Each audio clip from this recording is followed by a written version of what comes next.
Hello, नमस्कार, प्रणाम, आदाब, सत श्री अकाल। कैसे हैं आप लोग? उम्मीद है कि आप सब बहुत अच्छे होंगे। और आज के सेशन में आज हम लोग क्लास जो 10th है उसका फिजिक्स का लेक्चर नंबर 5 पढ़ने वाले। ठीक है, lecture number 5 sir, lecture number 5 पढ़ने वाले हैं, जो कि हमारा है रिफ्लेक्शन ऑफ लाइट, प्रकाश का परावर्तन। ठीक है, उम्मीद है कि इससे पिछला जो 4 गो लेक्चर है आप जरूर देखे होंगे। ठीक है, और आज का लेक्चर बहुत ही महत्वपूर्ण है। प्रकाश के परावर्तन के दृष्टिकोण से इस चैप्टर का जो सबसे महत्वपूर्ण लेक्चर है वो आज का ही लेक्चर होने वाला है। ठीक है, क्योंकि आज के लेक्चर में हम आपको दर्पण सूत्र पढ़ाएंगे। ठीक है, उसके बाद चिन्ह परिपाटी पढ़ाएंगे, चिन्ह परिपाटी का नियम, उसके बाद दर्पण में जैसे वस्तु दूरी हो गया, प्रतिबिंब दूरी हो गया, ये सब कौन से दर्पण में प्लस होता है और किस स्थिति में प्लस होता है, किस स्थिति में माइनस होता है, ये सब चीज़ पढ़ाएंगे। ठीक है, इससे पहले हम एक बात कहना चाहेंगे कि लेक्चर नंबर अगर 4 आप देखे होंगे तो उसमें एक चीज़ सही कर लीजिएगा। ठीक है, उसमें सही क्या कर लीजिएगा कि उत्तल दर्पण में जो हम प्रतिबिंब निकाल करके आपको बताए थे। ठीक है, 2 एक केस बनता था उत्तल दर्पण में, उसके बाद उसके नोट में लिखाए होंगे कि उत्तल दर्पण में जो भी प्रतिबिंब बनता है वो क्या बनता है, सीधा होता है, काल्पनिक और वस्तु से छोटा होता है। ठीक है, लेकिन वहाँ पर नोट में हम गलती से उस समय क्या कर दिए थे, तो अवतल लिख दिए थे। ठीक है, वहाँ पर उत्तर कर लीजिएगा। और एक लास्ट में जो क्वेश्चन होगा कि उत्तल दर्पण को पृष्ठदर्शी दर्पण क्यों कहा जाता है। ठीक है, तो उसके आंसर में भी सब कुछ ठीक है, सिर्फ वहाँ पर जो है ना उत्तल के जाती अवतल की जगह उत्तल कर लीजिए आप। ठीक है, वहाँ पर भी लिखते वक्त हम अवतल लिख दिए थे। ठीक है, तो चलिए आज का हम लोग सेशन शुरू करते हैं महादेव की दया से। तो आज का सबसे जो पहला टॉपिक रहने वाला है वो हमारा है चिन्ह परिपाटी। सर, चिन्ह परिपाटी क्या होता है? चिन्ह परिपाटी, चिन्ह परिपाटी सर, इसको अंग्रेजी में बोलते हैं sign convention, convention sir, sign convention. इसको सर अंग्रेजी में क्या बोलते हैं? Sign convention. तो देखिए, गोलीय दर्पण हुआ ना, जैसे उत्तल हुआ अवतल हुआ। ठीक है, इसमें प्रतिबिंब कभी दर्पण के सामने बन जाता है, कभी दर्पण के पीछे चल जाता है। ठीक है, तो इस दोनों स्थिति में अंतर स्पष्ट करने के लिए इसमें चिन्ह परिपाटी का उपयोग करते हैं हम लोग। ठीक है, उसी को बोलते हैं चिन्ह परिपाटी, और इसको आजकल हम लोग निर्देशांक चिन्ह परिपाटी भी कहते हैं। ठीक है, तो इसके परिभाषा में आप लोग लिखिएगा कि गोलीय दर्पण में, सर गोलीय दर्पण में दोनों दर्पण आ जाता है। गोलीय दर्पण में सर, गोलीय दर्पण में बना प्रतिबिंब, गोलीय दर्पण में बना प्रतिबिंब सर, बना गोलीय दर्पण में बना प्रतिबिंब कभी दर्पण के सामने, कभी सर कभी दर्पण के सामने, दर्पण के सामने, दर्पण के सामने, तो कभी सर कभी दर्पण के पीछे बनता है, दर्पण के सर पीछे, दर्पण के पीछे बनता है, दर्पण के पीछे बनता है। इन दो स्थितियों में सर, इन दोनों स्थितियों में सर, इन दोनों स्थितियों में सर अंतर स्पष्ट करने के लिए, सर अंतर स्पष्ट करने के लिए सर, करने के लिए सर एक परिपाटी की आवश्यकता होती है। सर एक परिपाटी की आवश्यकता होती है, परिपाटी की सर आवश्यकता होती है सर, होती है। उससे ही हम लोग सर, उससे ही हम लोग उसे ही चिन्ह परिपाटी कहते हैं सर, चिन्ह परिपाटी, साइन कन्वेंशन कहते हैं। चिन्ह सर, चिन्ह परिपाटी कहते हैं, परिपाटी कहते हैं सर, कहते हैं। ठीक है, कहते हैं। अच्छा, आजकल इस चिन्ह परिपाटी को हम लोग निर्देशांक चिन्ह परिपाटी भी कहते हैं। सर ये भी लिख लीजिएगा कि आजकल इसे आजकल इसे हम लोग सर, इसे हम लोग निर्देशांक सर, निर्देशांक चिन्ह परिपाटी, निर्देशांक सर, निर्देशांक चिन्ह परिपाटी, परिपाटी सर भी कहते हैं। आजकल इसी को हम लोग क्या बोलते हैं सर, तो निर्देशांक चिन्ह परिपाटी कहते हैं। ठीक है, उसके बाद देखिए सर, निर्देशांक चिन्ह परिपाटी का कुछ नियम है। ठीक है, उसी के अनुसार हम किसी अवतल दर्पण में अब आगे जो करेंगे वो काम करेंगे। ठीक है, कहाँ से उसको दूरी मापा जाता है, कहाँ पर जो है पॉजिटिव लिया जाता है, किस चीज़ को कहाँ निगेटिव लिया जाता है। ठीक है, ये सब चीज़ हम लोग इसके अनुसार जानेंगे। ठीक है, तो चिन्ह परिपाटी का सर कुछ नियम है। ठीक है, वो हम आपको लिखाते हैं। तो लिखिएगा सर, चिन्ह चिन्ह परिपाटी सर परिपाटी के नियमानुसार, सर के नियमानुसार, चिन्ह परिपाटी के सर नियमानुसार, ठीक है, नियमानुसार। सर पहला नियम क्या है कि चिन्ह परिपाटी के नियमानुसार किसी भी दूरी को हम अगर नापेंगे, ठीक है, मापेंगे तो हमेशा ध्रुव से ही नापेंगे, ठीक है। तो पहला सर लिखिएगा कि चिन्ह परिपाटी के नियम के अनुसार सर किसी भी दूरी को या ध्रुव को सर ध्रुव को मूल बिंदु सर, मूल बिंदु को सर ओरिजिन बोलते हैं अंग्रेजी में, ओरिजिन सर, ओरिजिन। ध्रुव को सर मूल बिंदु मानकर सभी दूरियां मापी जाती हैं, सभी सर दूरियां मापी जाती हैं, ठीक है। ध्रुव को मूल बिंदु मान करके हम लोग सभी दूरी मापेंगे दर्पण में, ठीक है, चाहे उत्तल हो चाहे अवतल हो, ठीक है। उसके बाद सर दूसरा, आपतित प्रकाश की दिशा में, ये सब चीज हम समझाएंगे, ठीक है। आपतित प्रकाश की दिशा मतलब जिधर प्रकाश जाता है, ठीक है सर। आपतित प्रकाश की दिशा में, आपतित प्रकाश की दिशा में सर, प्रकाश की दिशा में मापी गई दूरियां सर, मापी गई दूरियां आपतित प्रकाश की दिशा में सर मापी गई दूरियां सर, दूरियां धनात्मक होती हैं सर, धनात्मक होती हैं, ठीक है। आपतित प्रकाश की दिशा में जो भी दूरी मापेंगे वो होगा धनात्मक, ठीक है। उसके बाद सर तीसरा नियम क्या कहता है, तो तीसरा नियम कहता है कि आपतित प्रकाश के विपरीत दिशा में जो भी दूरी मापेंगे वो होगा ऋणात्मक, ठीक है। तो ये भी लिखिएगा आप लोग कि आपतित प्रकाश के विपरीत दिशा में सर, विपरीत आपतित प्रकाश के विपरीत दिशा में मापी गई सर दूरियां सर ऋणात्मक होती है, ठीक है, होती है। आपतित प्रकाश के विपरीत दिशा में जो भी दूरी मापेंगे सर वो ऋणात्मक होगा, ठीक है। उसके बाद सर चौथा यहाँ पर लिख लीजिएगा आप लोग, चौथा नियम क्या है कि प्रधान अक्ष के लंबवत, ठीक है, प्रधान अक्ष के लंबवत कोई भी दूरी होगा वो क्या होगा, धनात्मक होगा सर। अब प्रधान अक्ष के लंबवत सर ये भी लिखिएगा कि प्रधान अक्ष के लंबवत सर मापी गई सर दूरियां धनात्मक होती हैं सर, धनात्मक होती है, ठीक है, होती है।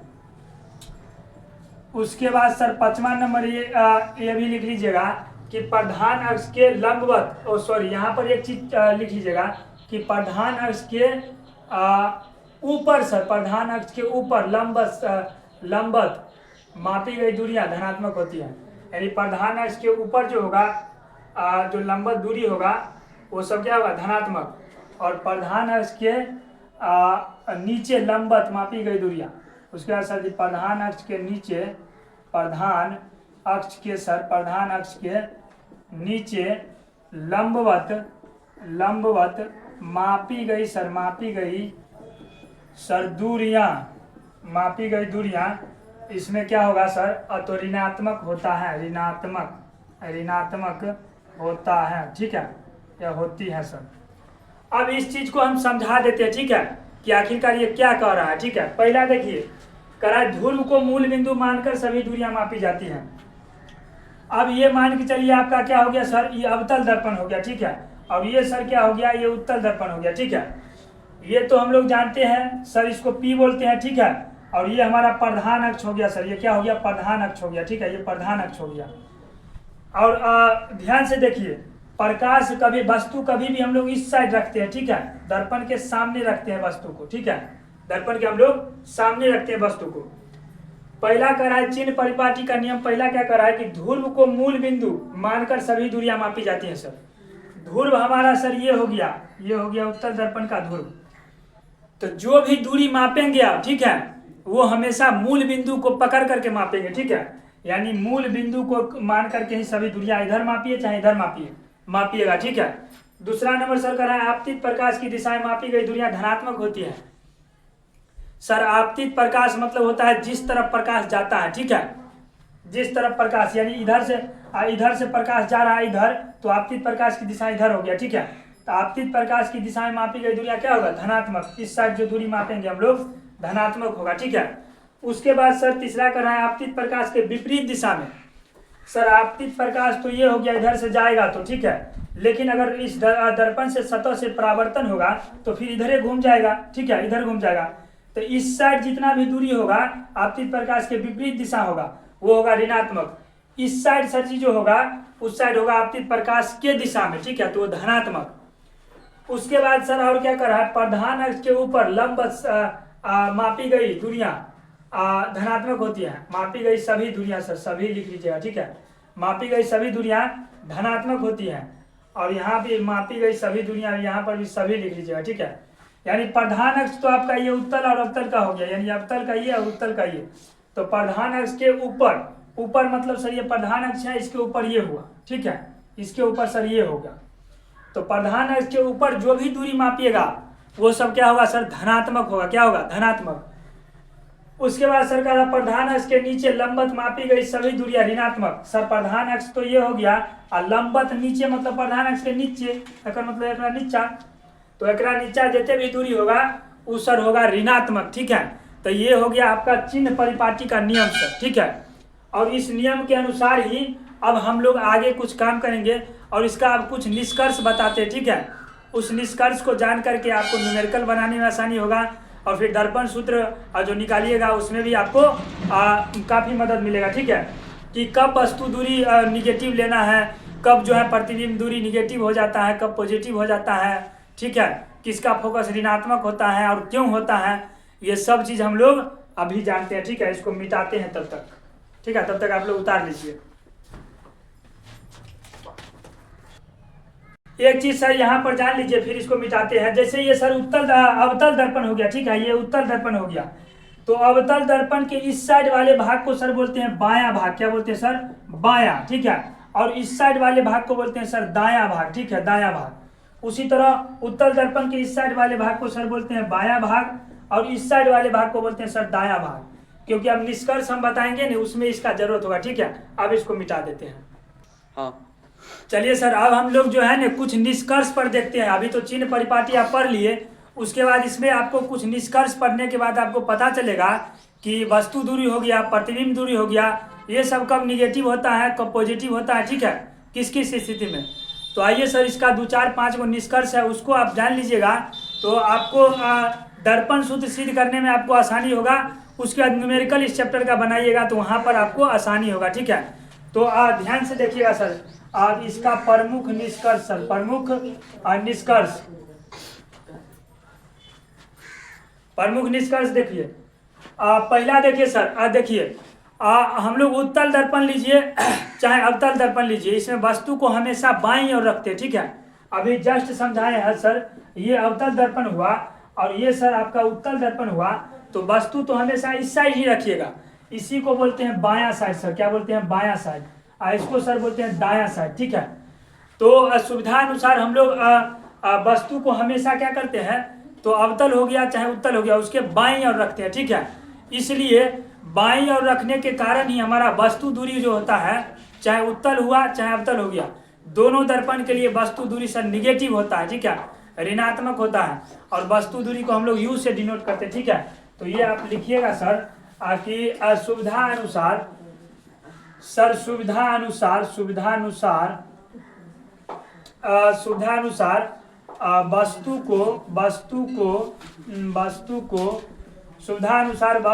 को हमेशा दर्पण के बाईं ओर रखा जाता है सर, बाईं ओर रखा जाता है, बाईं ओर रखा जाता है, ठीक है। इसलिए सर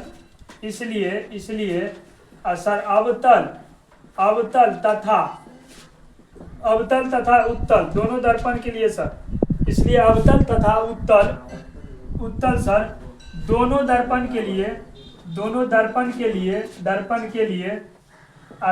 सर वस्तु दूरी को किससे डिनोट करते हैं सर, वस्तु दूरी को यू से सर, यू से, ठीक है, ये यू है आपका, 4 मत समझ लीजिएगा। वस्तु दूरी यानी कि यू क्या होगा सर, ऋणात्मक होता है।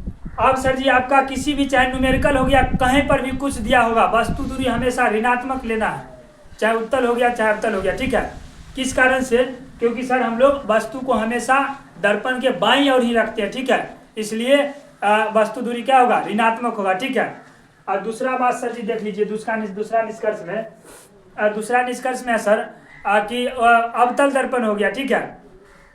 अवतल दर्पण में आप लोग देखते होंगे कि जैसे ये अवतल दर्पण हो गया तो इसका फोकस हम लोग यहाँ देते हैं, ठीक है, और वही उत्तल हो गया सर, उत्तल, तो इसका फोकस यहाँ देते हैं, ठीक है। तो सर अवतल दर्पण में फोकस चूंकि बाईं ओर होता है, ठीक है, इसीलिए क्या होता है सर, ये ऋणात्मक होता है, ठीक है, और उत्तल दर्पण में दाईं ओर होता है सर, इसलिए इसका उत्तल का फोकस क्या होगा, ऋणात्मक होता है, ठीक है। तो ये लिखिएगा सर कि अवतल दर्पण में सर, अवतल दर्पण में फोकस सर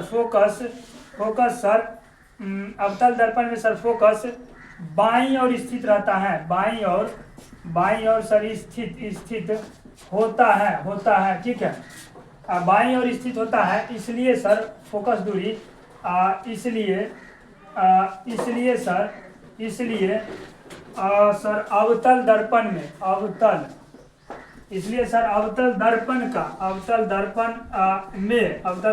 फोकस दूरी ऋणात्मक होता है सर, ऋणात्मक सर होता है, ठीक है। वहीं सर उत्तल दर्पण में सर, वहीं लिखिएगा सर, वहीं उत्तल दर्पण का फोकस सर, दर्पण का फोकस उत्तल दर्पण का फोकस सर दर्पण के दाईं ओर स्थित होता है, ठीक है, दर्पण के सर दाईं ओर स्थित सर होता है, ठीक है, होता है। इसलिए सर इसलिए अवतल दर्पण में सर उत्तल दर्पण में सर, इसलिए सर उत्तल दर्पण में फोकस दूरी सर धनात्मक होता है। क्या होता है सर? धनात्मक सर होता है, ठीक है। अच्छा, एक चीज ध्यान से देखिएगा, अवतल हो गया, ठीक है सर। अवतल दर्पण में अब प्रतिबिंब कभी क्या होगा, दर्पण के सामने बनेगा तो कभी दर्पण के पीछे बनेगा, ठीक है। तो जब दर्पण के सामने बनता है यानी बाईं ओर, तो प्रतिबिंब दूरी क्या होगा सर उसका, तो ऋणात्मक, ठीक है। और बाईं ओर दाईं ओर बन जाता है तो हो जाएगा धनात्मक। तो ये भी लिखिएगा सर। तीसरा में सर लिखिएगा कि अवतल दर्पण में सर, अवतल दर्पण में प्रतिबिंब कभी सर, अवतल दर्पण में प्रतिबिंब कभी सर दर्पण के सामने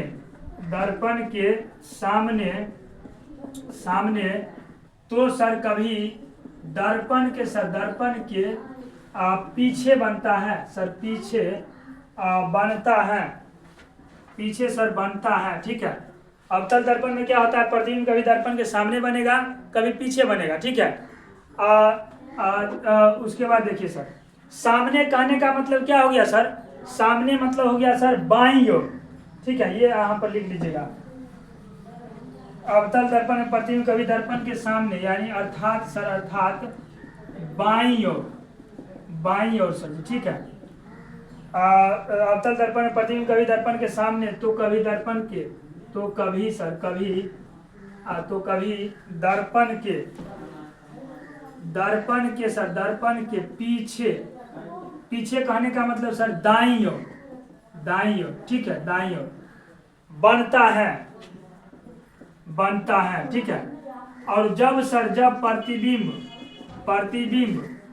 बाईं ओर बनता है सर, प्रतिबिंब बाईं ओर सर बनता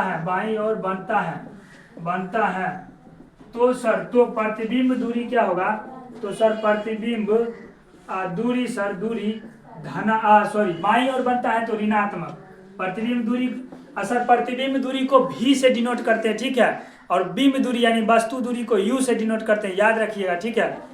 प्रतिबिंब दूरी भी क्या होगा सर, जब बाईं ओर रहता है तो ऋणात्मक सर, u का मान माइनस में v का मान माइनस में हो जाएगा, ठीक है।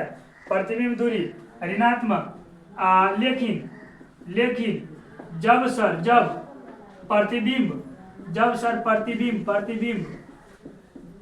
सर दर्पण के पीछे यानी दाईं ओर, लेकिन जब प्रतिबिंब दर्पण के दाईं ओर सर दाईं ओर बनता है तो सर प्रतिबिंब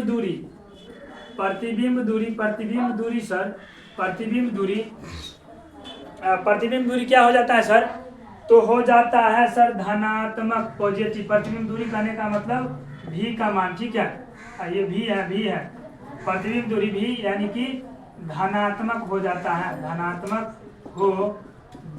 है, ठीक है सर। ये आपका हो गया, ठीक है।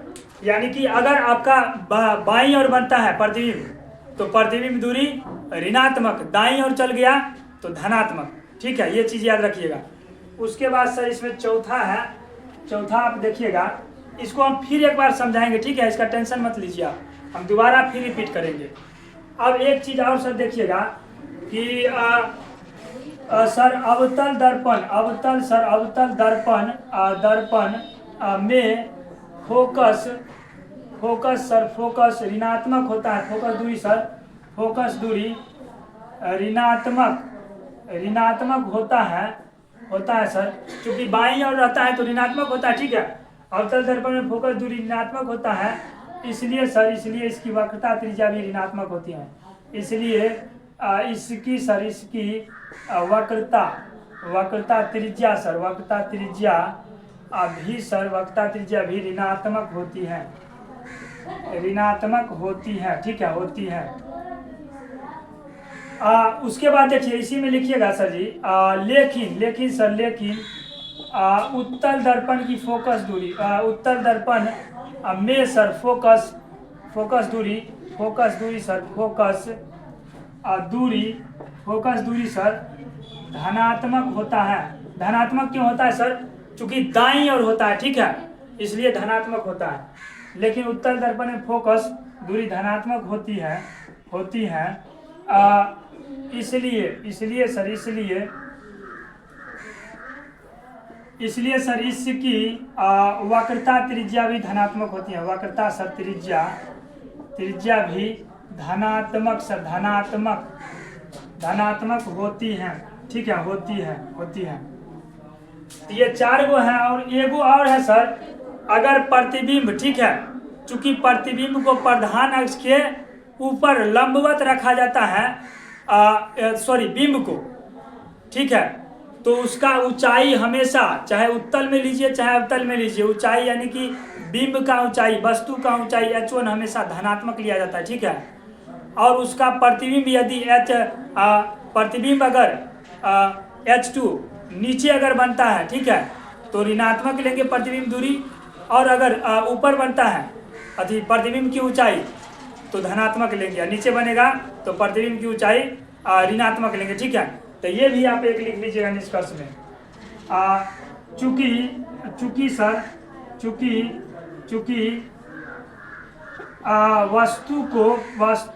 वस्तु को हमेशा प्रधान अक्ष के लंबवत सर, प्रधान अक्ष के लंबवत ऊपर रखा जाता है, इसलिए वस्तु की ऊंचाई यानी बिंब की ऊंचाई सर, वस्तु की ऊंचाई यानी h1 हमेशा सर ऊपर लिया जाता है। चिन्ह परिपाटी का नियम भी कह रहा था कि प्रधान अक्ष के लंबवत अगर ऊपर रहेगा तो धनात्मक, ठीक है, तो लिखिएगा, इसलिए वस्तु की ऊंचाई h1 हमेशा क्या होगा सर, धनात्मक होता है, ठीक है। उसके बाद सर दी H1 तो हो गया बिंब का ऊंचाई आपका, वो हमेशा आपका धनात्मक के होगा, क्योंकि लंबत आप ऊपर रखिएगा वस्तु को प्रधान अक्ष के, ठीक है। उसके बाद लिखिएगा सर जी, लेकिन सर बिंब प्रतिबिंब, लेकिन चूंकि वस्तु को हमेशा बनाने इसलिए वस्तु की ऊंचाई H1 हमेशा धनात्मक होती है, लेकिन प्रतिबिंब कभी, लेकिन सर प्रतिबिंब कभी प्रधान अक्ष के ऊपर, सर प्रधान अक्ष के ऊपर तो कभी नीचे बनता है, कभी नीचे बनता है, नीचे बनता है, ठीक है। जब प्रधान अक्ष के नीचे बनेगा तो ऋणात्मक, ठीक है। लिखिएगा, जब प्रतिबिंब सर प्रधान अक्ष के नीचे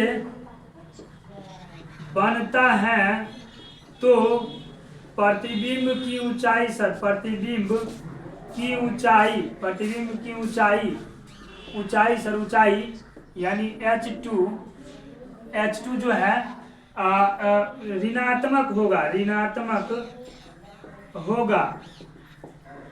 और यदि प्रतिबिंब प्रधान अक्ष के ऊपर बनता है सर, प्रधान अक्ष के ऊपर बनता है सर, ऊपर बनता है तो प्रधान अक्ष के ऊपर बनता है तो प्रतिबिंब की ऊंचाई, तो सर प्रतिबिंब की ऊंचाई सर, प्रतिबिंब की ऊंचाई यानी H2 असर धनात्मक होगा, ठीक है। देखिए, चूंकि वस्तु को हमेशा प्रधान अक्ष के लंबवत ऊपर रखा जाता है, इसलिए क्या होगा, वस्तु की ऊंचाई हमेशा उत्तर लीजिए धनात्मक होगा H1 ऊंचाई में, लेकिन प्रतिबिंब कभी दर्पण प्रधान अक्ष के ऊपर तो कभी नीचे बनता है। जब प्रतिबिंब प्रधान अक्ष के नीचे बनता है तो प्रतिबिंब की ऊंचाई H2 क्या होगा सर, ऋणात्मक, और ऊपर बनेगा तो सर धनात्मक होगा, ठीक है। अब इस चीज को हम एक बार समझाते हैं, ठीक है, ठीक से समझिएगा।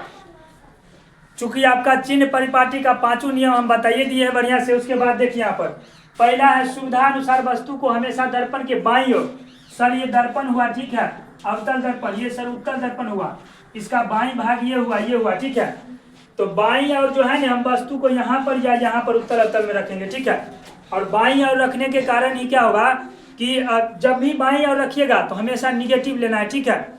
और वस्तु को हमेशा बाईं ओर रखते हैं, इसलिए वस्तु दूरी जो होता है यू सर, यू वो हमेशा क्या होता है, अवतल या उत्तल दोनों के लिए निगेटिव होता है। इसलिए आप जब भी अवतल अवतल का बात होगा, जिक्र होगा वस्तु दूरी का, तो आप निगेटिव दीजिएगा यू, ठीक है। दूसरा बात सर, अवतल दर्पण में फोकस बाईं ओर स्थित रहता है, ध्यान से देखिए। अवतल ये हुआ तो फोकस यहाँ लेते थे, उत्तल हुआ तो ये यहाँ लेते थे, तो ये इसका बाईं साइड हो गया, ये इसका दाईं साइड हो गया। सर बाईं है फोकस, इसलिए क्या होगा, फोकस दूरी ऋणात्मक। सर ये दाईं ओर स्थित है, इसलिए क्या होगा, उत्तल दर्पण का धनात्मक होगा फोकस, ठीक है। उसके बाद सर अवतल दर्पण में फोकस इसलिए हो गया, ये दूसरा हो गया। तीसरा है अवतल दर्पण में प्रतिबिंब कभी दर्पण के सामने, सर दर्पण के सामने बनेगा अर्थात बाईं ओर बनेगा तो प्रतिबिंब का दूरी जो होगा ऋणात्मक होगा, चूंकि बाईं ओर बन रहा है। और दाईं ओर बनेगा सर तो प्रतिबिंब दूरी यानी भी का मान जो होगा और वो क्या होगा, धनात्मक होगा, दाईं ओर बनेगा तो, ठीक है। उसके बाद सर अवतल दर्पण में फोकस दूरी ऋणात्मक, अवतल दर्पण में चूंकि बाईं ओर रहता है तो ऋणात्मक, और ऋणात्मक होने के कारण इसका वक्रता त्रिज्या भी सर आर जो होता है, ठीक है, वो भी क्या होता है सर, चूंकि बाईं ओर होता है तो ये भी ऋणात्मक ही होता है। वहीं उत्तल का बात कीजिएगा तो फोकस रहता है दाईं ओर, दाईं ओर रहता है तो फोकस दूरी धनात्मक होता है, इसलिए सर इसकी वक्रता त्रिज्या आर क्या होगा, ये भी धनात्मक होगा, ठीक है। पांचवा सर इसके ऊंचाई को लेकर के है, क्योंकि वस्तु को हमेशा क्या होता है, प्रधान अक्ष के ऊपर रखा जाता है। और चिन्ह परिपाटी का नियम अभी जस्ट हम 5 को लिखाए थे, उसमें बताए थे कि प्रधान अक्ष के सर ऊपर रखिएगा आप वस्तु को तो हमेशा धनात्मक लिखिएगा, ठीक है। इसलिए चाहे उत्तल लीजिए चाहे अवतल लीजिए, दोनों में तो वस्तु को आप प्रधान अक्ष के ऊपर रखते हैं, ठीक है। इसलिए इसका जो ऊंचाई होता है, बिंब की ऊंचाई सर, वस्तु की ऊंचाई H1, इसको H1 से डिनोट करते हैं बिंब की ऊंचाई से, ऊंचाई को, ठीक है, उसको हमेशा लिया जाता है सर धनात्मक, ठीक है। और प्रतिबिंब कभी क्या होता है सर, कभी ऊपर बन जाता है, कभी नीचे बन जाता है। सीधा देखिएगा, आयु उत्तल है तो इसमें सीधे बनेगा प्रतिबिंब, ठीक है, तो उसमें आपको सीधा बनेगा तो धनात्मक लेना पड़ेगा। और अवतल में देखिएगा, पहला वाला केस में क्या होता था, सीधा बनता था, बाकी बात सब में उल्टा बनता था, ठीक है। तो जिस केस में आपका सीधा बनेगा उस केस में सर आपका क्या हो जाएगा, पॉजिटिव हो जाएगा वस्तु दूरी, प्रतिबिंब की ऊंचाई। और जिस केस में आपका नीचे बनेगा, उल्टा बनेगा, उस केस में सर H2 का मान क्या होगा, सर ऋणात्मक हो जाएगा, ठीक है। तो ये आपका प्रमुख निष्कर्ष था कि अगर आप समझ जाइएगा तो आपको अवतल दर्पण का सूत्र और उत्तल दर्पण का सूत्र जो है, ठीक है, दोनों दर्पण में दर्पण सूत्र निकालना आसान हो जाएगा। और वहाँ पर उसका सर मान बैठाने में भी आपको आसानी होगा कि क्यों कोई F को प्लस ले लिए, क्यों U को माइनस ले लिए, ठीक है, क्यों V को प्लस ले लिए, ठीक है, ये सब चीज़ आपको वहाँ आसानी से समझ आएगा, ठीक है। आई होप कि ये पांचों निष्कर्ष आप लोग जरूर सीख लिए होंगे, ठीक है। ये एग्जाम में पूछता नहीं है, लेकिन आपको समझना इसलिए ज़रूरी है क्योंकि सर आप न्यूमेरिकल बनाइएगा आगे चल करके, और चाहे कुछ सिद्ध कीजिएगा तो वहाँ पर इसका ज़रूरत आपको बहुत ज़्यादा पड़ेगा, ठीक है। वहाँ पर समझने के लिए ही आइए आपको, ठीक है, आपको देखना पड़ेगा एक बार, ठीक है, एक बार आपको देखना पड़ेगा, रटने का जरूरत नहीं है, समझने वाला बात है, समझ लीजिए, हो गया, ठीक है। उसके बाद इसके बाद हम लोग चलते हैं सर दर्पण सूत्र पर, ठीक है। तब तक इसको मिटाते हैं, लिख लीजिए।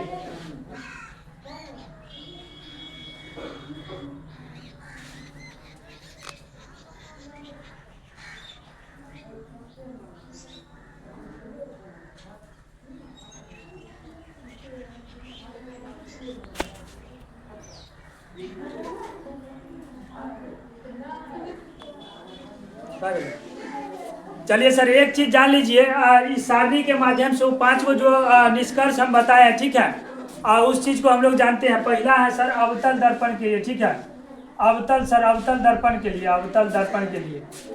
और चूंकि सर अभी हम सारा आपको डिटेल बताए हैं कि अवतल दर्पण हो गया चाहे उत्तल दर्पण हो गया, दोनों में जो U का मान रहता है सर, वस्तु दूरी का मान, वो निगेटिव होता है, ठीक है, माइनस होगा, ठीक है। सर प्रतिबिंब दूरी क्या होगा, तो अवतल दर्पण में ध्यान रखिएगा, चूंकि सर अवतल दर्पण में दाईं और बाईं और दोनों प्रतिबिंब बनता है, ठीक है, यानी कि सर अगर वस्तु दूरी बड़ा होगा उसके फोकस दूरी से, वस्तु दूरी सर बड़ा होगा उसके फोकस दूरी से, तो प्रतिबिंब दूरी V का मान ऋणात्मक हो जाएगा, ठीक है, अलग है कम करेंगे। उसके बाद अगर सर वस्तु दूरी, ठीक है, वस्तु दूरी सर अगर फोकस दूरी से आपका क्या हो जाएगा, छोटा हो जाएगा सर, छोटा हो जाएगा, तो उस स्थिति में आपको क्या रखना है सर, V का मान प्लस रखना है, ठीक है। उसके बाद सर फोकस दूरी, चूंकि सर फोकस क्या होता है अवतल दर्पण में, तो सर बाईं ओर होता है, बाईं ओर होने के कारण ही ये फोकस क्या होगा, ऋणात्मक होगा, ठीक है। और चूंकि फोकस ऋणात्मक है, फोकस दूरी, तो सर आपका वक्रता त्रिज्या भी क्या हो जाएगा, ऋणात्मक यानी माइनस, ठीक है।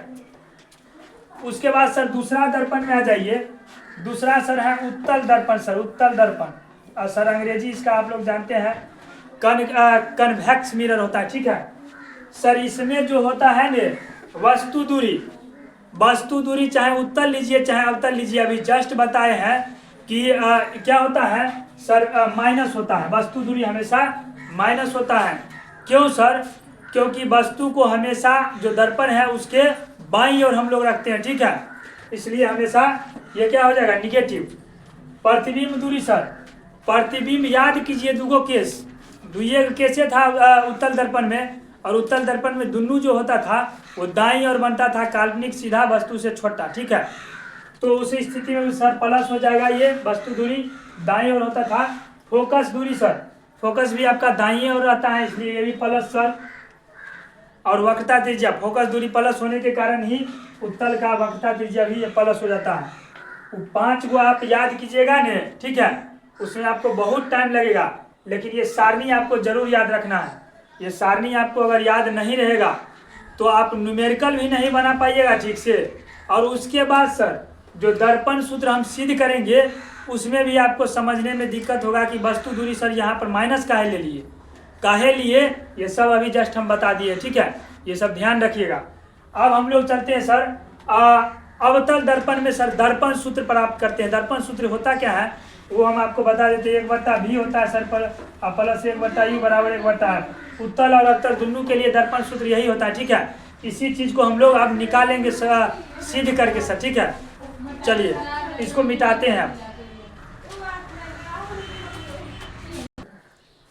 चलिए सर अब हम लोग जो है दर्पण सूत्र जानते हैं कि दर्पण सूत्र बोलते किसको है, ठीक है। और उसके बाद इसको हम प्रूफ करके भी दिखाएंगे, ठीक है। तो सर आप एक बार लिख लीजिएगा दर्पण सूत्र, ठीक है। चूंकि दर्पण सूत्र सिद्ध करेंगे तो हमको लगता है बोर्ड भर जाएगा, ठीक है। इसलिए आप एक बार ये लिख लीजिए, इसको मिटाने के बाद ही दर्पण सूत्र सिद्ध करेंगे, ठीक है।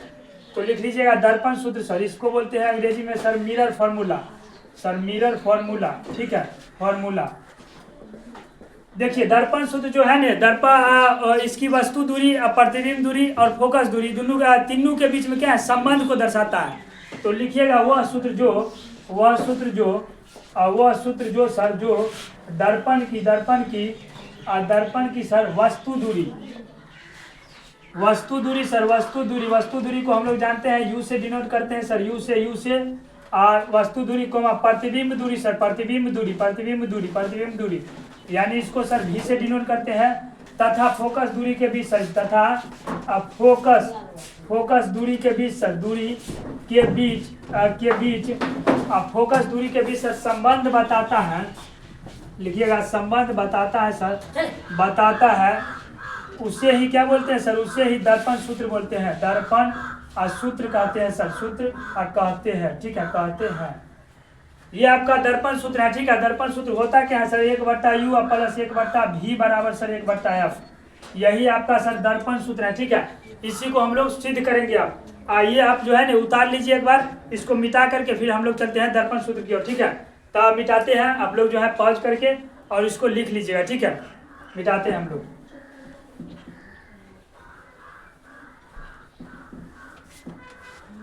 चलिए सर अब हम लोग जो है ना दर्पण सूत्र सिद्ध करते हैं, ठीक है, भगवान गणेश की दया से। चलिए ये थोड़ा सा भारी लगता है, ठीक है। r बराबर 2f तो हल्का था, लेकिन इसमें 2-3 प्रकार का त्रिभुज बनता है, जिस कारण से विद्यार्थी लोग को थोड़ा समझने में दिक्कत होता है। लेकिन आपको देखिए 2-3 पॉइंट पकड़ के चलना है, ठीक है। वो पकड़ के चलिएगा तो भाषा उतना भारी नहीं होता, ठीक है। भाषा तो समझने पर निर्भर है कि आप समझ गए तो भाषा को आप आसानी से लिख लीजिएगा, ठीक है। चलिए हम लोग सर दर्पण सूत्र सिद्ध करते हैं सर। अवतल दर्पण में सर में दर्पण सूत्र सर, दर्पण सूत्र, ठीक है।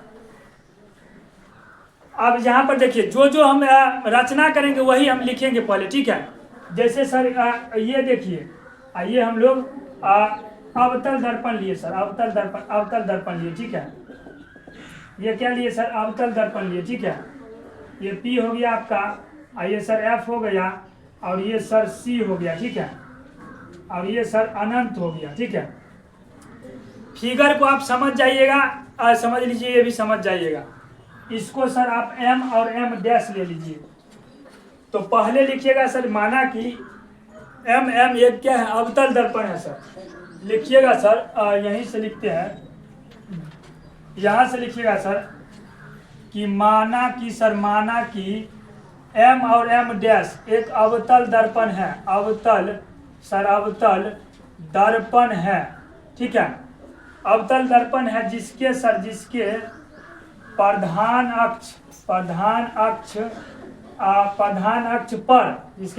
अक्ष पर सर अनंत और वक्रता केंद्र के बीच सर, अनंत और वक्रता केंद्र के बीच सर, वक्रता केंद्र के बीच एक वस्तु सर, एक वस्तु इस प्रकार सर रखे कि उसका वास्तविक प्रतिबिंब सर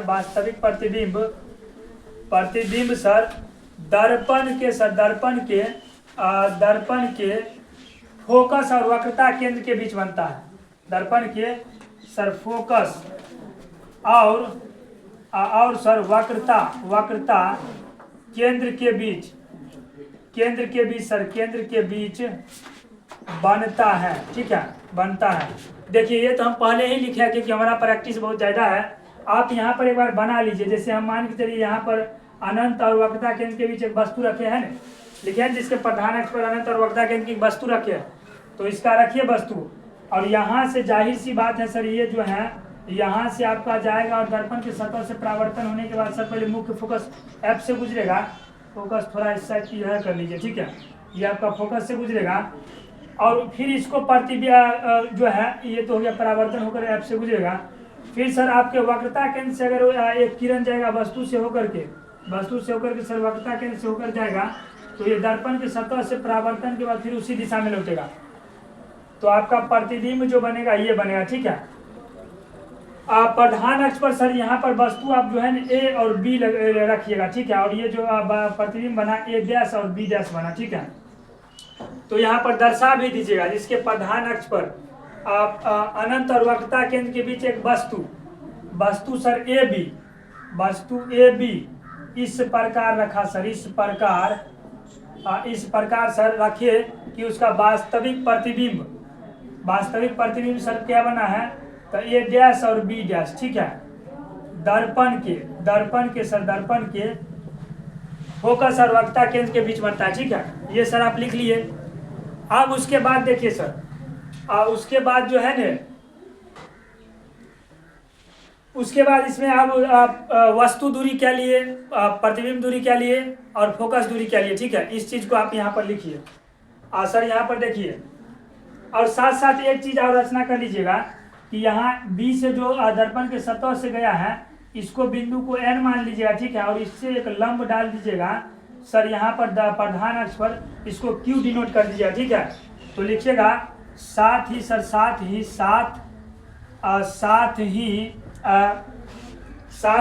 n से प्रधान अक्ष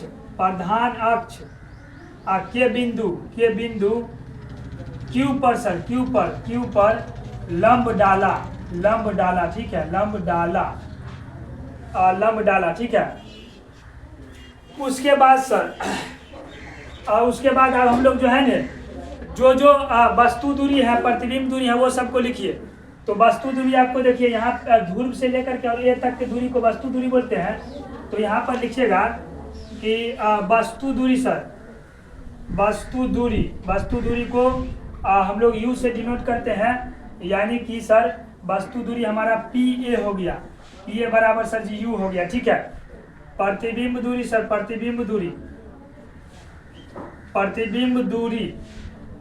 दूरी सर क्या है, तो प्रतिबिंब दूरी आपका हो गया सर P से लेकर के और A डैश तक, क्योंकि प्रतिबिंब यही बना है, तो P और A डैश बराबर सर V, प्रतिबिंब दूरी को V से डिनोट करते हैं, ठीक है। फोकस दूरी सर P से लेकर के आप तक, फोकस दूरी सर फोकस दूरी को हम लोग P और F हुआ फोकस दूरी, इसको डिनोट करते हैं F से, F लिख लीजिए, ठीक है। उसके बाद सर वक्रता त्रिज्या P से C तक हो गया, तथा सर वक्रता सर त्रिज्या, ठीक है, वक्रता त्रिज्या हमारा PC हो गया, ये हमारा R हो गया, ठीक है। अच्छा, R बराबर हम लोग 2FP लिख सकते हैं, इसमें कोई दिक्कत नहीं है। अब इसमें रचना को ध्यान से समझिए और सारा चीज होते चल जाएगा, ठीक है। यहाँ देखिए, सबसे पहले हम लोग त्रिभुज इसको और इसको पकड़ते हैं, यानी ABC को और A dash B dash C को, और इसको समरूप करते हैं, ठीक है। देखिए अब सर त्रिभुज सर ABC तथा ABC सर, और उसके बाद तथा सर A डैश और B डैश और C में, ये वाला दोनों त्रिभुज में, ठीक है, तथा sir A dash B dash और C में, इसको समरूप करने के लिए आपको एंगल का उपयोग करना पड़ेगा, ठीक है। यहाँ पर ध्यान से देखिए, ये वाला एंगल और ये वाला एंगल शीर्षाभिमुख एंगल से बराबर नहीं हो जाएगा, ये जो कोण होगा और ये कोण शीर्षाभिमुख कोण से बराबर हो जाएगा। तो लिखिएगा angle ACB sir, angle ACB बराबर सर एंगल A डैश और C और B dash, angle sir A dash और B और C डैश, ठीक है, किस कोण से बराबर हुआ ये भी आपको लिखना पड़ेगा, ठीक है। बगल में लिख दीजिएगा सर शीर्षाभिमुख कोण, शीर्षाभिमुख कोण, शीर्षाभिमुख कोण, ठीक है, शीर्षाभिमुख कोण सर, ठीक है। उसके बाद ध्यान से देखिएगा, ये 90 डिग्री बनाता है सर और ये भी 90 डिग्री प्रधान अक्ष के साथ मिलकर बनाता है, ठीक है। तो ये हमारा BAC हो गया, ये B'(A'(C) हो गया, ये हमारा समकोण होने के कारण क्या हो गया, बराबर हो जाएगा। तो लिखिएगा सर ये angle BAC, sir angle BAC बराबर सर एंगल B' और A' और C, ठीक है सर, B', A' और C, ठीक है। ये लिख दीजिएगा समकोण होने के कारण, समकोण होने के कारण, होने के कारण, ठीक है, होने के कारण, समकोण होने के कारण। और जो सर शेष बच जाएगा वो भी तो अपने आप में बराबर हो जाएगा, क्योंकि दो त्रिभुज में दो एंगल आपका बराबर हुआ तो तीसरा अपने आप बराबर हो जाता है, ठीक है। तो यहाँ पर देखिए BAC बराबर BA, ये और ये बराबर हो गया, तो ABC सर ABC और A'(B'(C) भी क्या हो जाएगा, शेष, शेष एंगल भी शेष, शेष क्या हुआ A और B और C, सर एंगल ABC बराबर एंगल क्या हो जाएगा सर A'(B'(C), A' और B'(C), ये भी बराबर हो गया। अब तीन को जब बराबर हो गया इसका मतलब सर ये दोनों त्रिभुज क्या हो गया, समरूप हो गया। लिखिएगा अतः सर त्रिभुज सर ABC, त्रिभुज सर ABC तथा या ABC समरूप का चिन्ह ऐसे होता है सर, ठीक है। आप मैथ में पढ़े होंगे तो यहाँ पर इस तरह का लिख दीजिएगा समरूप, और नीचे में दो बराबर दे दीजिएगा, मतलब बराबर एक दे दीजिएगा तो सर्वागसम हो जाता, ठीक है। तो ABC समरूप हो जाएगा किसके, सर A' और B' और C के। जैसे ही समरूप हुआ सर तो इसका जो भुजा होगा, ठीक है, वो होगा आपस में समानुपाती, ठीक है। इसलिए इसकी भुजाएं सर लिखिएगा, इसलिए इसकी भुजाएं सर, इसकी भुजाएं आपस में समानुपाती होंगी सर, आपस में समानुपाती सर, समानुपाती होंगी, ठीक है। अच्छा, समानुपाती होंगी तो सबसे पहले यहाँ पर देखिए ये भुजा जो होगा, ये भुजा इसके समानुपाती होगा, ठीक है, ये भुजा। तो AB सर, AB या बट्टा A' और B', ठीक है, A' और B' बराबर सर क्या हो जाएगा, तो ये भुजा इसके समानुपाती हो गया। और तब उसके बाद सर ये हो जाएगा इसमें सर BC और B', या ये देखिए यहाँ पर ये भुजा हो गया, ठीक है। और ये भुजा जब समानुपाती हो गया तो AC और A', ये आपस में समानुपाती हो जाएगा।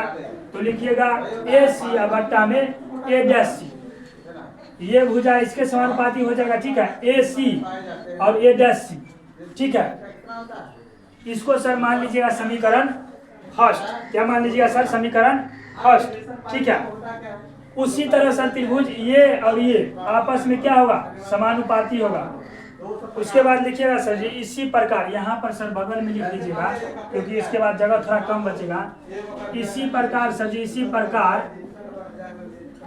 प्रकार सर ये त्रिभुज NQF सर, त्रिभुज NQF समरूप हो जाएगा किसके सर, तो A'(B'(F) की, सर A'(B' और F के, ठीक है। अतः इनकी भुजाएं भी समानुपाती हो गई, अतः सर इनकी भुजाएं भी सर भी समानुपाती होंगी, ठीक है, होंगी। तो इनका भुजा सर क्या लेना है, NQ, सबसे पहले NQ सर बट्टा में सर इसका लंब हो जाएगा A'(B', ठीक है, क्या हो गया A'(B'। उसके बाद सर NQ बट्टा A'(B', उसी तरह बराबर क्या हो जाएगा सर इसके QF सर, QF और A'(F) की, सर QF बट्टा में A'(F) की, QF हो गया इसका भुजा और A'(F) हो गया इसका भुजा, ठीक है सर। उसके बाद सर आप जो है ना इसको समीकरण सर सेकेंड मान लीजिएगा, आप मानिएगा। अच्छा, उसके बाद इसको सेकेंड अभी नहीं मानिएगा सर जी, क्यू एफ देखिए, क्यू जो एफ है, क्यू एफ एक चीज देखिए, अगर हम लोग P को जो है, Q को जो है बिंदु P के बहुत निकट मानेंगे तो क्या होगा?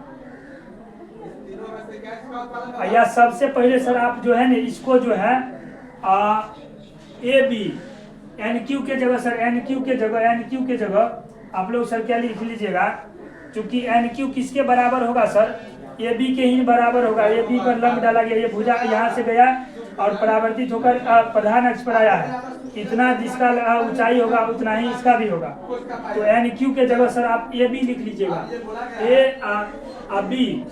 ए बी सर बट्टा में ए डैश बी बराबर सर क्या हो जाएगा? तो क्यू एफ बट्टा में ए डैश एफ हो जाएगा। ठीक है, ए डैश सर, ए डैश एफ। ठीक है, अब यहाँ बगल में सर लिख दीजिएगा, चूंकि सर जी एन क्यू बराबर सर, एन क्यू बराबर ए बी। ठीक है, इतना लिख दिए। अब उसके बाद जो है ना सर इसको जो है समीकरण सेकेंड मान लीजिए सर, सेकेंड।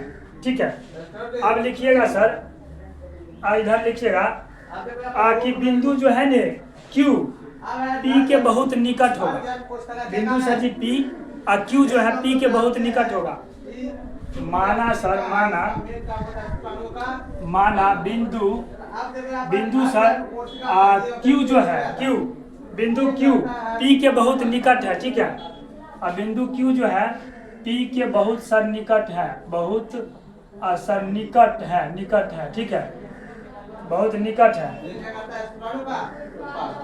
बहुत निकट है। ठीक है, अब निकट होगा सर तो क्यू एफ जो होगा, क्यू एफ अगर ये इसके बहुत निकट चल गया तो क्यू एफ जो है पी एफ के बराबर ही नहीं हो जाएगा, आराम से हो जाएगा। तो लिखिएगा सर क्यू एफ बराबर सर पी एफ हो जाएगा। ठीक है, अब क्यू एफ बराबर जब पी एफ होगा तो क्यू एफ की जगह हम लोग क्या लिख सकते हैं सर? पी एफ लिख सकते हैं आसानी से। तो समीकरण सर इसको जो है, इसको क्या लिख सकते हैं सर? ए बी या बट्टा में ए डैश बी बराबर सर क्यू एफ के जगह सर पी एफ कर लीजिएगा बट्टा में सर ए डैश एफ। ठीक है, और लिखिएगा चूंकि सर क्यू एफ बराबर P F sir, P F. ठीक है, क्यू एफ बराबर पी एफ लिख लीजिएगा। ठीक है, यहाँ पर एक काम कीजिएगा, यहाँ पर जो है ना समीकरण 2 में मानिए। ठीक है, समीकरण 2 मान लीजिए इसको। ठीक है, आप देखिए समीकरण पहला और दूसरा, इसमें sir A B A dash B क्या है? बराबर है। तो मतलब एल एच एस बराबर है तो आर एच एस भी बराबर हो जाएगा। ठीक है, तो लिखिएगा समीकरण सर, समीकरण पहला तथा सर तीसरा से, पहला और तीसरा से सर क्या हो जाएगा? पहला तीसरा से सर हो जाएगा ए सी सर, ए सी बट्टा में ए डैश सी बराबर सर जी पी एफ बट्टा में सर ए डैश एफ। ठीक है, उसके बाद ध्यान से देखिए सर, ए सी को हम लोग क्या लिख सकते हैं? यहाँ से ध्यान से देखिए, ए सी इतना दूर को आप क्या लिख सकते हैं सर? इतना दूर को तो सर इस पूरे P और A और माइनस के PC लिख सकते हैं कि नहीं? इतना दूर आपको लेना है, यहाँ से यहाँ तक पूरे में से इतना दूर घटा दीजिए, इतना ही बचेगा।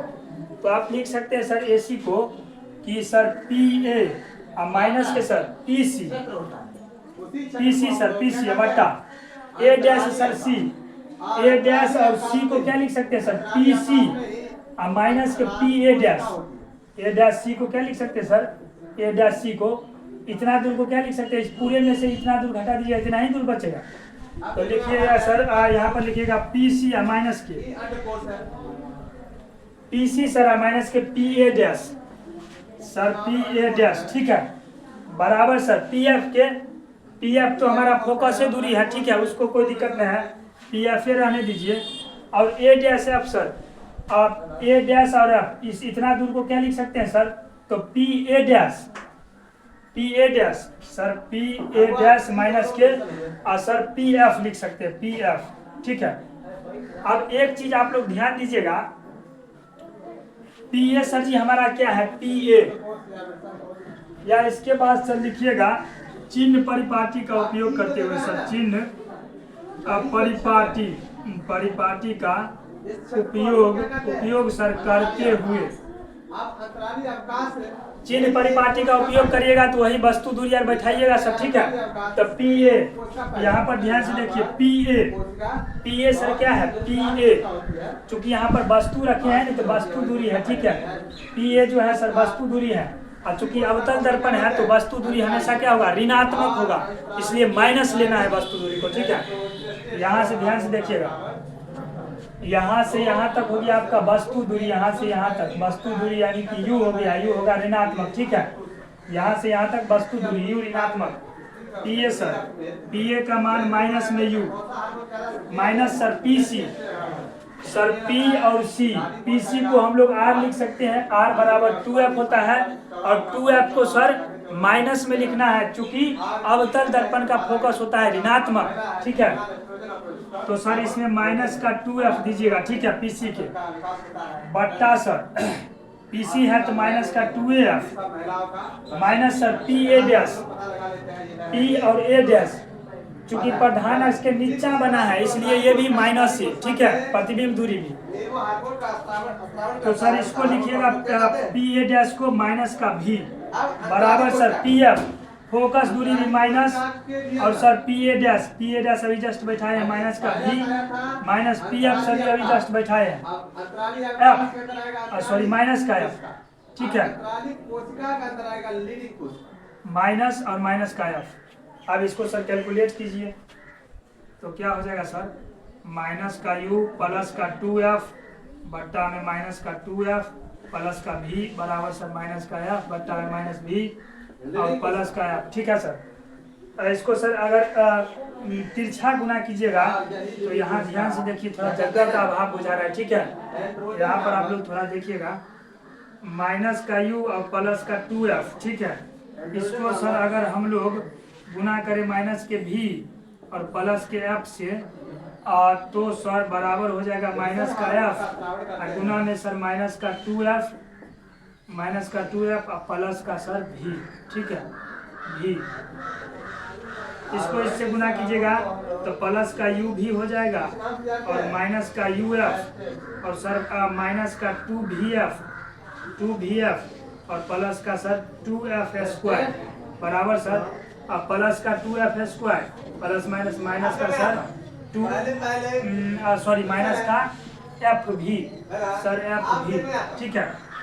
यहाँ देखिए 2f स्क्वायर और 2f स्क्वायर काट दिया, ये एफ भी सर इधर है तो u भी सर माइनस uf बराबर, इसको उस साइड कीजिएगा तो माइनस का एफ भी और प्लस का 2vf, वही हो गया v बराबर है, ठीक है। तो उसके बाद देखिए यहाँ पर u भी माइनस का सर uf बराबर के खाली बचेगा सर vf, क्योंकि माइनस का एगो uvf है, uf है एगो सॉरी uf भी है और इसमें 2vf है। यहाँ पर सर माइनस का जो है एफ भी खाली माइनस का एफ भी और ये इधर जगह प्लस का 2f भी माइनस का खाली एफ भी, ठीक है। तो बच जाएगा खाली प्लस का vf, ठीक है। अब दोनों तरफ सर uvf से भाग दे दीजिए, ठीक है, लिख लीजिएगा सर दोनों तरफ uvf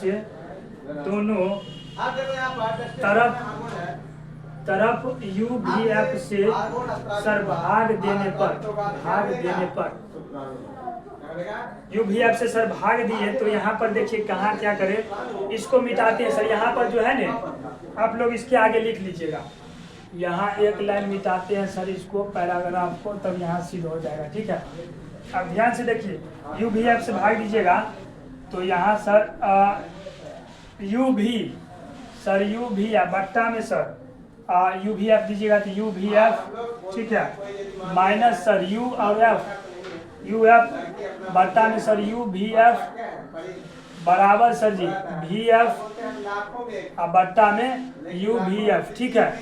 अब ध्यान से देखिए आप अगर यू भी काट दिए, यू भी काट दिए, इधर बच गया 1/f, ठीक है। यू एफ काटे, यू एफ और यू एफ काटे, 1/v बचा। यू एफ वी एफ काटे और वी एफ काटे, 1/u बचा।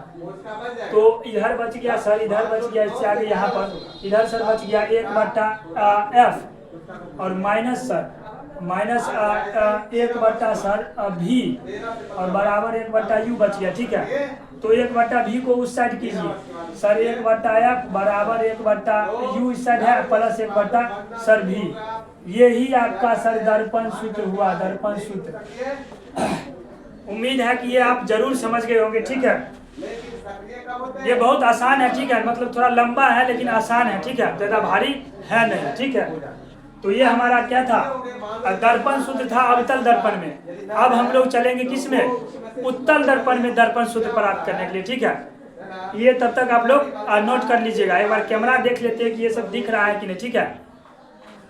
तब तक आप लोग उतार लीजिए इसको। हम लोग बोलते हैं लाखों में एक है, लाखों में करोड़ों में है। हुआ है?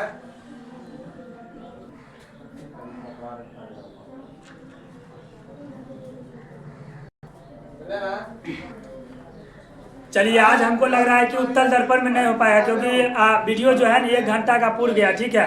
और ज़्यादा लंबा वीडियो विद्यार्थी लोग देखना चाहता नहीं है, ठीक है। तो नेक्स्ट लेक्चर में हम लोग उत्तल दर्पण में दर्पण सूत्र के साथ मिलते हैं। तब तक के लिए धन्यवाद। खुश रहिए, मस्त रहिए, मुस्कुराते रहिए, गुनगुनाते रहिए और हमारे साथ पढ़ते रहिए RKMS एजुकेशन के ऑनलाइन प्लेटफॉर्म पर, ठीक है। धन्यवाद।